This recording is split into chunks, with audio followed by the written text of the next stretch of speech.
Hello guys, magandang araw po sa inyong lahat. Ito naman pong kaibigan nyo si Jake. Sa video natin ngayon, pag-usapan po natin ang balitang nagpalabas na po ng order, no? O nagpahayag na po ang court sa Manila na si Alice Go ay hindi pong Pilipino, kundi pure Chinese, no? So kung bago lang kayo sa channel ko at gusto nyo ang video nito, paki-like lang po, share, and huwag kalimutang mag-subscribe. Ayon po sa Philippine Star, ang Manila na korte sa Manila ay nagpalabas po ng kanyang desisyon na ang dating Banban Tarlac Mayor Alice Go is a Chinese citizen, thereby disqualifying her to forbidding public office. Sa 67 na pahina na desisyon dated June 27, the Manila Regional Trial Court Branch 34 granted quo warranto petition filed by the Office of Solicitor General OSG, which challenged Go's eligibility to serve as an elected official. Having established that Go Waping is undoubtedly a Chinese citizen, the court concluded that the respondent is not only disqualified to hold position of mayor of Banban Tarlac but also from running for the said position in the first place, ayon po sa korte.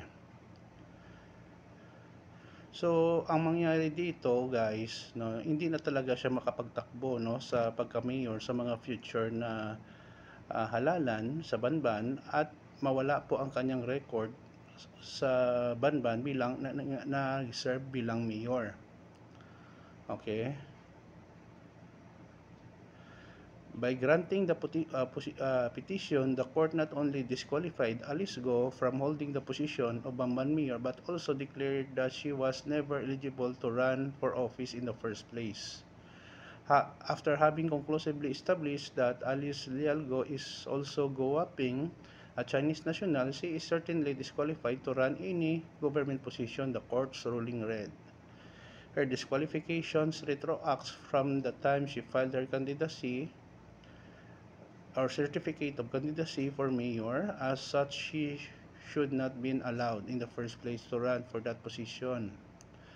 The court also pointed out that Go is also known as Go Waping, was born to Chinese parents, Go Shanchong and Lin Winyi, who are also holding Chinese passports.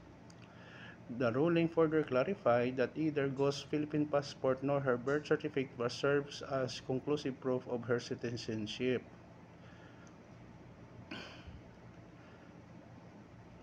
So, noong August 2024, the Office of the Ombudsman ordered Go's dismissal from the office due to grave misconduct. Ito guys, malinaw na nagpapakita na si Alice Go ay hindi po Pilipino at hindi po dapat siya naging mayor ng Banban Tarlac. Sa bagay, ang dapat dito sisihin ang COMELEC, no? In the first place, hindi nila na-investigate masyado ang kaso ni Alice Go, no? So, ano pa ba guys ang inyong comment sa ating video, no? So, tapos na to, no? She will serving her ang kaso niya sa ng human trafficking, no, sa korte. So kung may comment kayo, pakilagay lang po sa comment section ng ating video. Please like, share, and huwag kalimutang mag-subscribe. Mahal ko kayo. Thank you sa panonood. Ito naman pong kaibigan nyo si Jake. Paalam.